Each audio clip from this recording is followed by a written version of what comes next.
Video games or computer games have become very prevalent today and have reached all kinds of platforms and consoles, from the much anticipated and much adored PS5 to various free games that can be found in smartphones. Much like tabletop games, which I've already covered quite a bit of on my channel, computer games run the gamut from strategic warfare, puzzles and questions, to violent horror. If one were to ask me though, some games can be considered a work of art in terms of storytelling, graphics, and, most importantly, gameplay. These games include the epic strategy Civilization series by Sid Meier and the truly meaningful Detroit Become Human.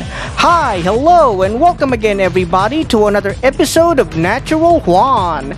This time around, I'm going to discuss my top 3 favorite computer games from PC to console. However, before all that, I'd like to invite you all to subscribe to my channel and hit that bell for notifications. Also, special shout out to Jonathan Green, my patron in Patreon. If you would also like to support my channel and what I do here, please check out my Patreon information in the description below, which also comes with a PayPal and Gcash account in case you'd like to make a quick and easy donation. So, with all that out of the way, let's start on my top 3 computer games. I have lived since 2000 years. I ruled the wizard's circle and reduced it to dust and shadow. I've made way for the new age, for you to inherit. Create an empire in your own image.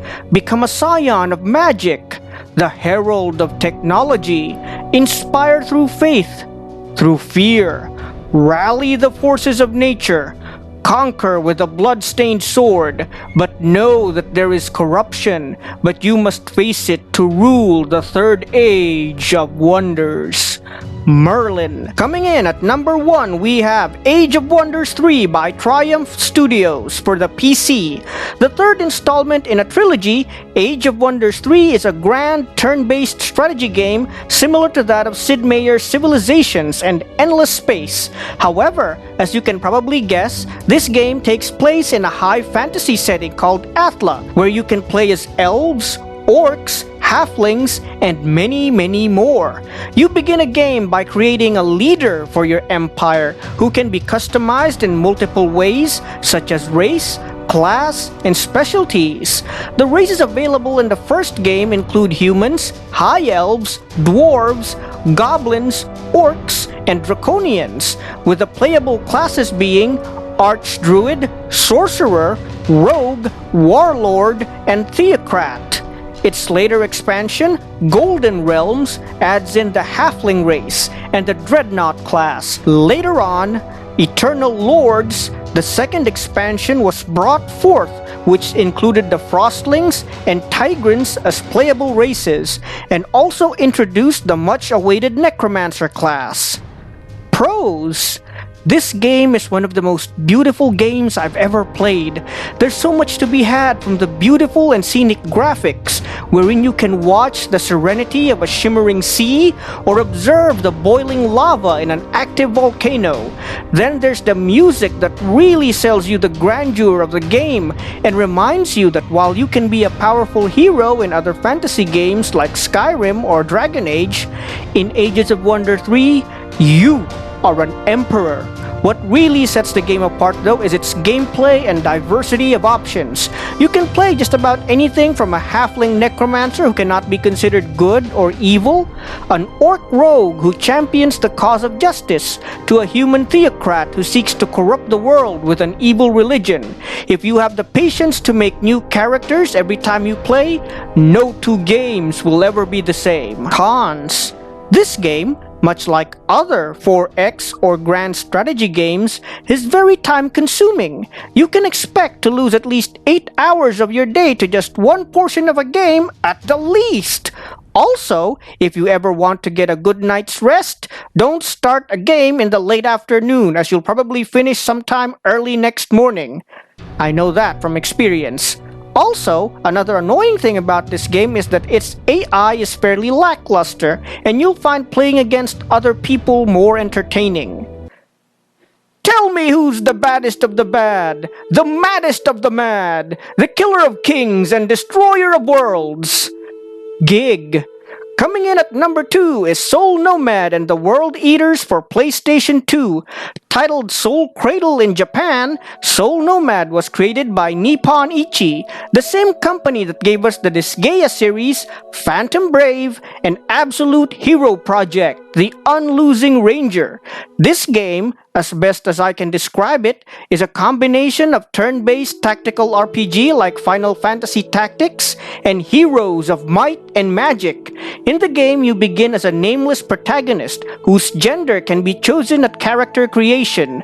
You are gifted with a cursed black sword that you learn is possessed by an evil entity called Gig, and are then sent to put down not just one, but 3 malevolent deities called the World Eaters, and are joined by your childhood friend. However, as you set out on your quest and learn more about the world, you discover that the World Eaters are just some of the evils that are loose upon the world, and that it is all too often the mortal races who are responsible for the horrors in it. Pros. Following the tradition of other Nippon Ichi games like Disgaea, the game uses a very cutesy art style reminiscent to paper cutouts, which makes the game even more endearing.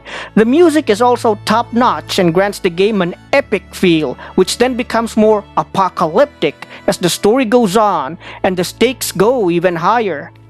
Most poignant of all, however, is its story, which is reminiscent of the Berserk manga and can even become progressively worse if you make the wrong decisions. Cons.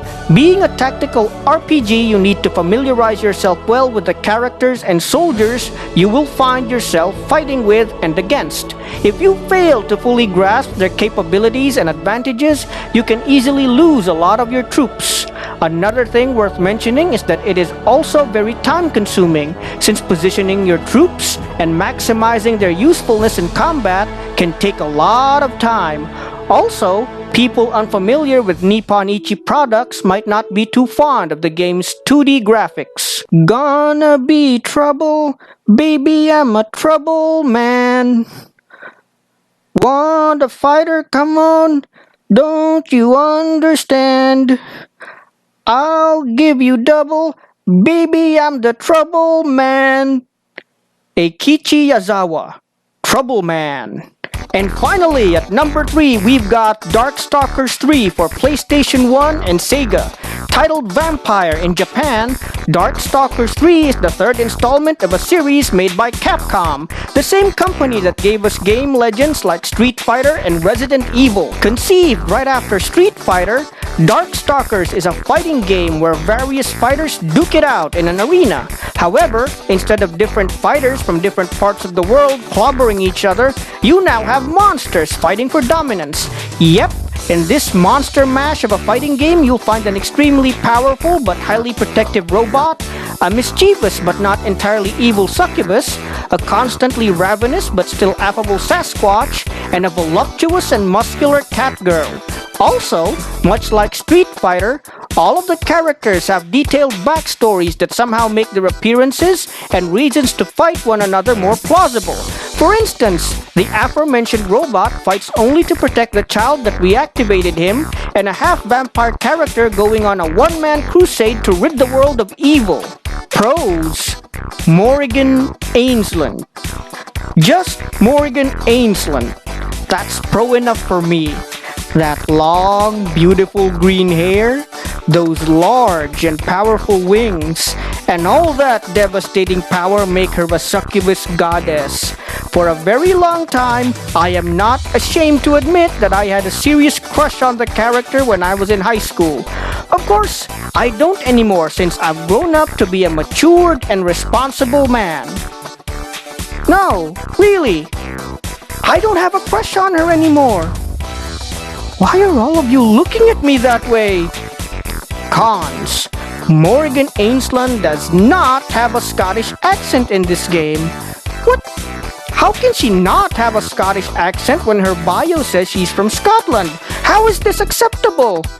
Oh well, at least in other games like Marvel vs. Capcom, she does get Siobhan Flynn as a voice actress who's quite versatile with British accents, but... Anyway, that's it for this episode of Natural Juan. I really hope you enjoyed this video, and I really hope you didn't mind my horrible singing voice that much. And if you did, please feel free to subscribe to my channel and hit that bell for notifications. Also, if you'd like to support my channel and what I do here, you can check out my Patreon information in the description below, which even comes with a PayPal and Gcash account for a quick and easy donation. Natural Juan,